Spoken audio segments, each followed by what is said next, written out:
Okay, so guys, ayan, update ulit tayo dito sa ating mini isdaan or breeding ground. Okay, so paliwanag ko lang sa inyo isa-isa yung mga nabago. Ang bilis na pagbabago pag talaga alaga mo. Wala tayong Okay, so guys, on this tab, nilagay natin dyan yung SB mail. Lahat ng mail na galing sa October 6, which is dito siya galing. Diyan siya galing, guys. So, puro female na lang yun nandyan. Okay, so dito ko na nilagay. May eraser yan. Yan, dyan sila. Nanunusok na kasi kaya nilipat na natin dyan. Okay, tapos may bakante tayong isang tab na bago. So, ayan, meron na rin kunyan airstone, host, and everything. Pero wala pang connection ng ng hangin. Tapos, ito naman yung October 26 natin na 50 plus. Okay, so ayan sila. Alright, so guys, punta tayo dito sa Dumbo ear mosaic natin. So, ganyan na sila kalalaki. Kitang-kita na. And Dumbo ear mosaic na male. Nakahiwalay dyan yan. Okay, mababa lang tubig kasi hindi pa natin naayos yung tab nila. Tapos, yung SBT na 44 pieces natin. Kita na rin sila dyan. Ayan. Ganyan kalbilis. October 21.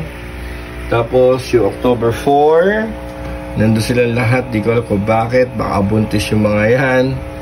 Tapos, the first female natin na SBT. Tapos, yung SBT natin na puro male. October 6. October 4. And then, yung tatay nila. Yan, yung tatay ng SBT natin. Yan. Pakitang gilas pa. Tapos, the males from October 4. Yan, yung tatlo na yan. Okay, so meron tayong gustong mangyari or gusto nating gawin ngayon. Ang gagawin natin is i-crossbreed natin itong Dumbo ear mosaic dito sa female natin na SBT. Titingnan natin kung ano yung kalalabasan. Okay, wala na tayong kung ano-ano pang cheche-boreche. Basta isasalang na natin yan. Okay, so syempre acclimate muna natin. Tapos sa susunod na vlog guys, siguro mga after a month. And so abangan ninyo kung ano yung kalalabasan yan. Papakita ko sa inyo. Pero gagawin nating solid yung strain. Hindi ko alam kung paano natin gagawin, pero gagawin nga natin yun guys. Medyo kakaiba, pero syempre nakakita na ako sa YouTube yata or sa TikTok. Nakalimutan ko na ng video na Dumbo ear Singa Blue crossbreed. Maganda naman. Okay, so abangan niyo yun guys. Alright, so ilalagay na natin doon yung male. Okay, so patayin ko muna yung video. Hulihin natin yung male dito. Yung male natin, ito, yan. Yan yung male, yung mas malaki. Yan, yan, yung nag-iisa na yan, malapit sa bula. Yan yung gagawin natin male. At yung female natin, wala nang iba kasi siya na lang yung natitira. So ilalagay ko lang. Wait lang. Eto na guys, nahuli na natin yung prepare natin na Dumbo ear mosaic dito sa ating Singa Blue tail. So i-acclimate lang natin. Okay, kasi baka magkaiba ng water condition. Acclimate lang natin dyan yan. Hayaan lang natin for about mga 5 to 10 minutes. Okay, so balikan ko kayo kapag nailagay na natin sa loob. Okay, so wala talagang idea sa mangyayari sa project na to.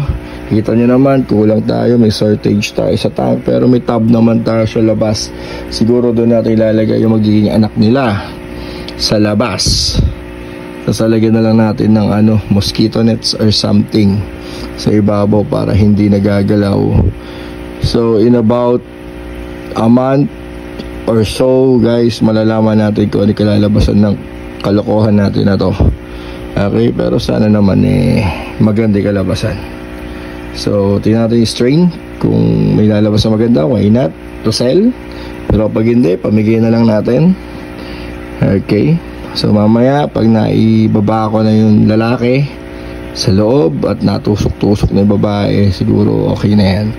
Alright, Okay, so guys, nailagay na nga natin dito sa ating Singa Blue female yung ating male na Dumbo ear mosaic.